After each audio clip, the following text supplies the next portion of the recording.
আমরা সন্ত্রাসী এবং দখলদার রাষ্ট্র ইসরায়েল কর্তৃক যুদ্ধবিরতি লঙ্ঘন করে ফিলিস্তিনের মানুষজনকে নির্বিচারে হত্যার প্রতিবাদে আজকে বিক্ষোভ মিছিল পরবর্তী আমাদের শহীদ মিনারে এসে দাঁড়িয়েছি।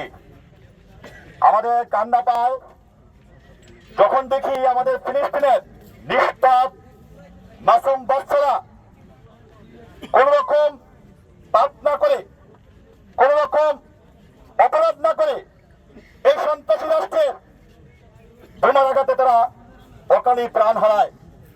আমরা যেখানে সন্ধ্যায় ইফতারের পর রাতের খাবারের জোগাড় যন্ত্র করি, সেখানে কি খাবো সেই নিয়ে পরিকল্পনা করি, সেখানে আমার ফিলিস্তিনের ভাই বোনরা তারা সিরিয়ালি পর্যন্ত বেঁচে থাকবে কিনা সেই নিশ্চয়তা কিন্তু তাদের নাই।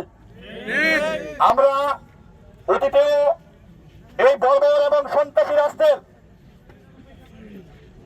এই সন্ত্রাসী কর্মকাণ্ডের বিরুদ্ধে প্রতিবাদ জানিয়েছি, আমরা এখনো প্রতিবাদ জানাচ্ছি এবং যতদিন পর্যন্ত এই সন্ত্রাসী রাষ্ট্র এবং তাদের দখল দায়িত্ব মনোভাব কায়েম রাখবে ততদিন পর্যন্ত শুধু আমরা প্রতিবাদ না, আমরা দখলে তাদের বিরুদ্ধে যুদ্ধ ঘোষণা করব ইনশাআল্লাহ। বহু অন্যায় আমরা সহ্য করেছি।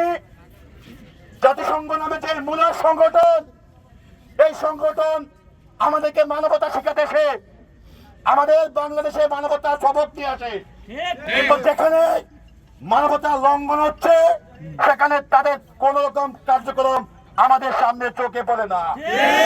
আমরা